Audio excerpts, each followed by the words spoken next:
सत्व कामूलम ओम ह्रीं नमो अरिहंताय ओम ह्रीं नमो सिद्धाय ओम ह्रीं नमो आयुर्धाय ओम ह्रीं नमो सुवर्धाय ओम ह्रीं नमो लोहे सप्तकामूलम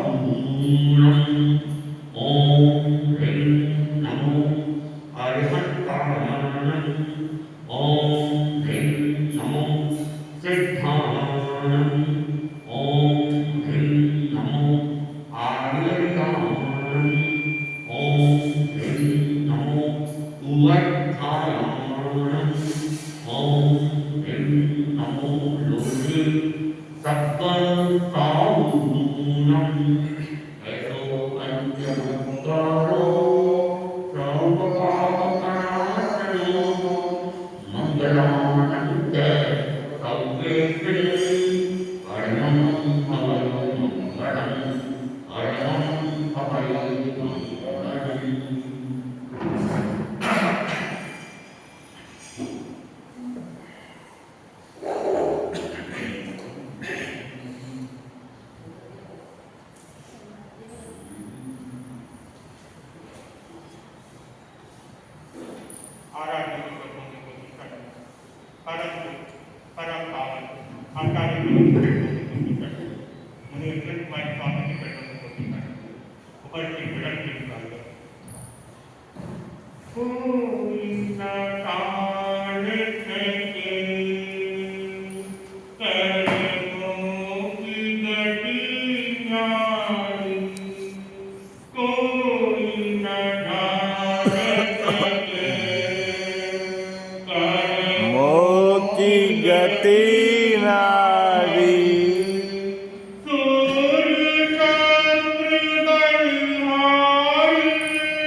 से बात कर रही थी माँ शक्ति के बारे में।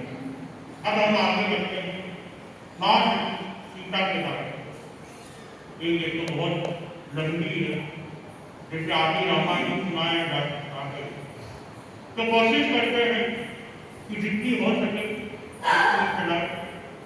तो ये दिन का दूसरा पहर राजसभा लगी हुई और ऊंचे सिंहासन से राजा दशरथ विराजमान, पूरी मंत्रिमंडल विराजमान और नगर में भी वहां बैठे हुए और महामंत्री कुछ नई घोषणाएं कर रहे।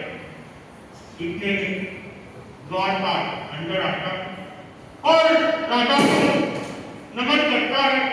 नमन करके राजा को कहता है मित्रा रहे तो आपके एक दूत आया,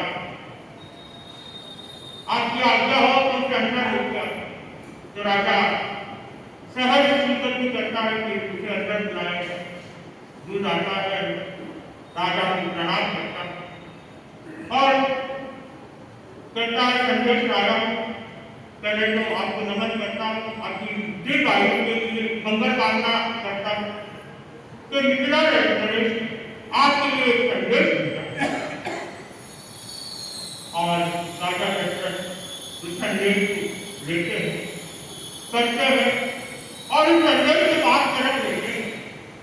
अब जो राजसभा लगी हुई उसका कार्य पूरा होने के बाद कमरे में जाके उस संदेश को लिखे और उस दूत के अंदर बुलाते, महामंत्री को बुलाते।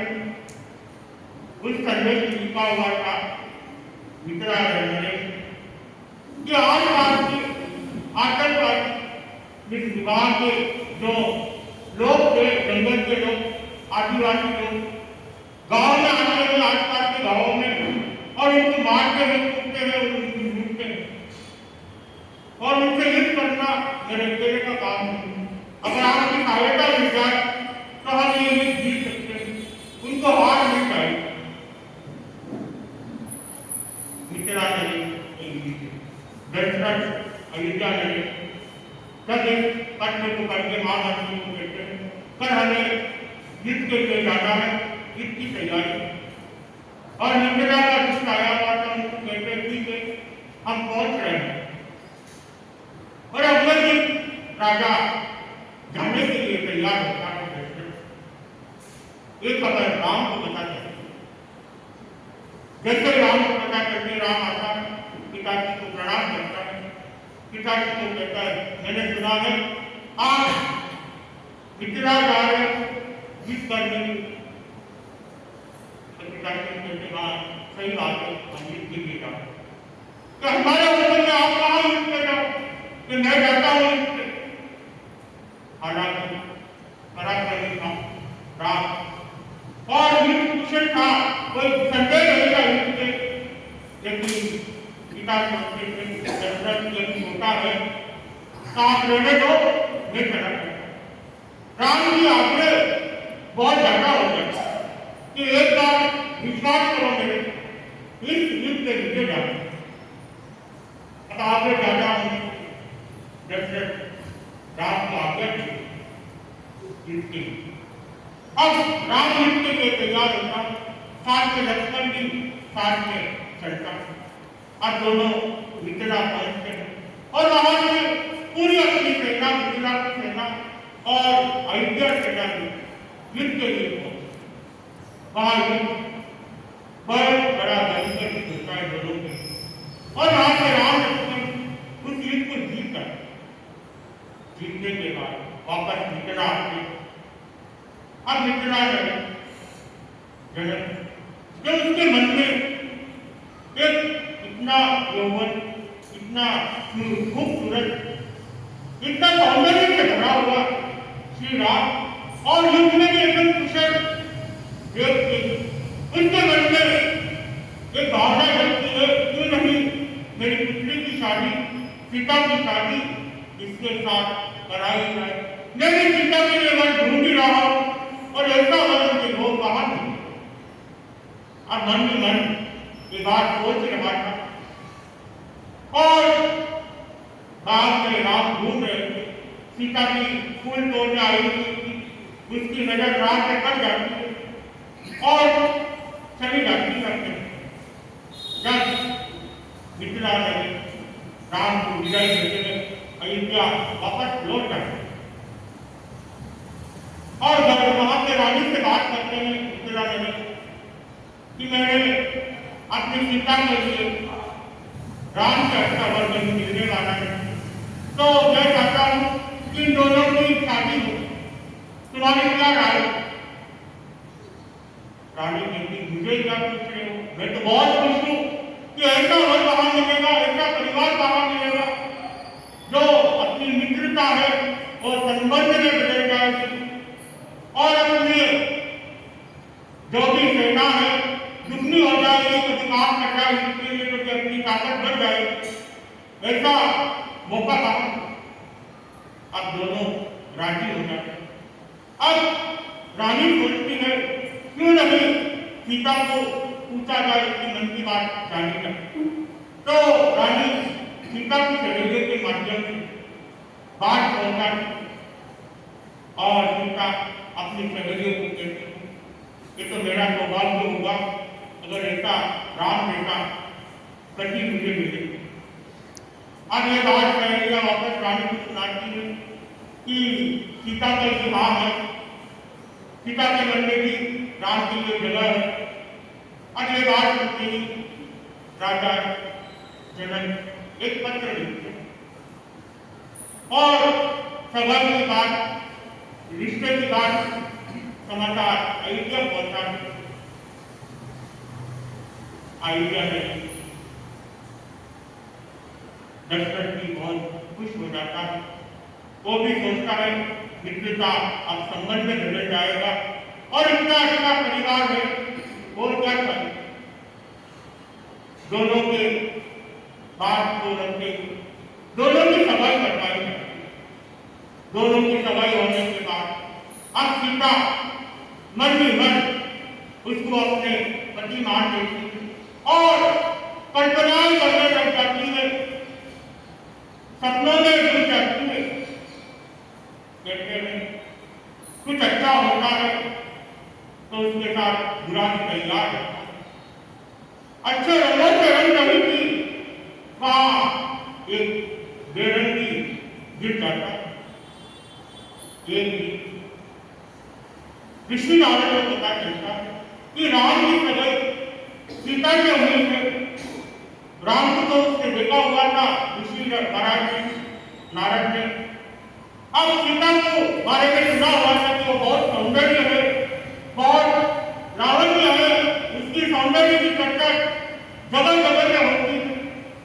तो उसके मन में एक जब लालसा उतर जाती है कि बेटी जाओ उसको निहारो, सीता को देखो कैसी लगती है, इसके बारे में सुना हुआ है तो बेटी जाओ।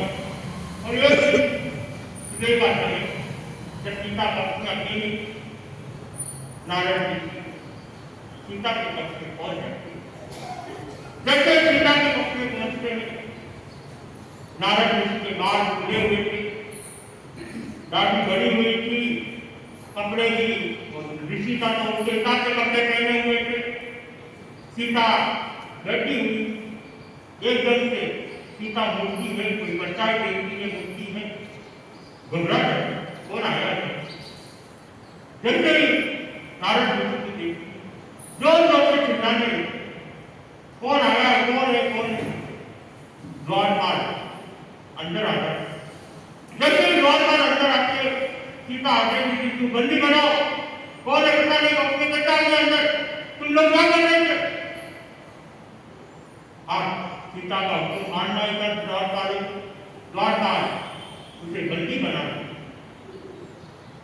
अब नारद क्रोधित होकर अपने आप संभाल नहीं करता।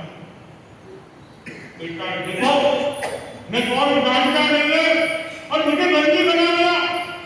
सीता की नहीं जानती मैं कौन, मैं नारद ऋषि हूं और मुझे बंदी बना दिया।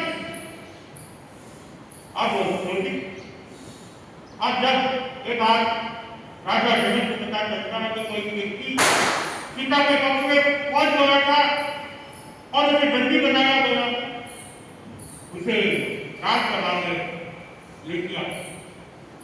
जैसे नारद देखते राजा जनक क्षमा मांगने लगे थे कि आप कहाँ गए थे, आपको बंदी किसने बनाया, किसकी हिम्मत कि राजा नारद ने को बंदी बना दिया। ये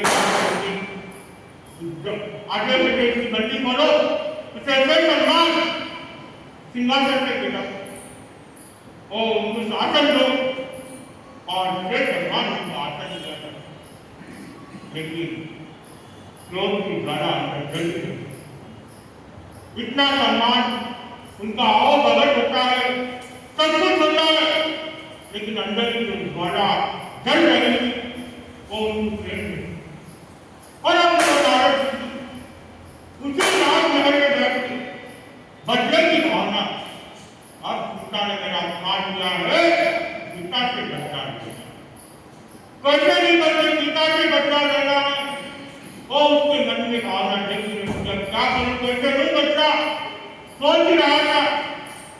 अब यहाँ पूरे राजसभा उसका इतना मान सम्मान किया जाता है राजा की तरफ। राजा माफी मांगता है कि मेरी पुत्री से गलती हो गई, वो आपको पहचान की नहीं है, जानती नहीं है, उसने आपको बंदी बना दिया, मैं माफी मांगता हूँ। लेकिन वो माफी नहीं दी, वो तो क्रोध से भरा हुआ था। जब इंसान क्रोध में होता है वो भूल जाता है कि सामने कौन है, क्या हो रहा है और मुझे क्या बोल रहा हूँ, उतना भी ध्यान नहीं। अब उसे इतना मान सम्मान माफी मांग रहा है राजा, लेकिन उसे तो बस वो सीता की गलती दिखाई दे रही है। बार बार वही डरा रहा है कि मुझे कैसे नहीं करती, इसे सीता को सबक सिखाना, इसे बदला नारद वहां से फिर सम्मान विदाई देगा और विदाई लेके जाते जाए। अब सोचता है क्या करूं, कैसे बदला लूं सीता से, इस अपमान का बदला लूं। अब नारद सीता का चित्र बनवाता, वो चित्र को लेके सोचता रहता है कहाँ जाऊं, कैसे बदला लूं। उसके मन में एक ही विचार घूम रहा बार और उस क्रोध सामने दिखाई दे रहा था, मेरा अपमान, गौर अपमान, मुझे बंदी बनाया गया। लेकिन राजा का वो माफी मांगना, वो सब गौर हो जब एक इंसान गुस्सा आता और गुस्सा उसका तेज होता है, वो भूल जाता है सामने बोल और लड़ लेता है, झगड़ लेता है, सब कुछ जो बोलना है बोल लेता है, जो नहीं बोलना वो सब कुछ बोल जाता है। जब गुस्सा ठंडा होता है फिर समझ में आता है कि क्या होगी, तब तक तो कुछ कर नहीं सकता और उसकी हिम्मत नहीं होती कि मैं जाके क्षमा याचना करूं, क्षमा कामना। लेकिन उसके मन में एक ही बात है, तो उसने मेरे बोला तो बोला ही क्यों, बस एक बात मान ली। तो वो भी नारद ने उस एक बात मान ली कि सीता ने मेरा अपमान किया तो किया ही करके, बाकी सब बोल कर दिया। अब वो बच्चे की तैयारी करता है, अब हम आगे देखते हैं कि कैसे बच्चा लेता है सीता और सीता को क्या क्या कष्ट आने वाले, इसी के साथ वो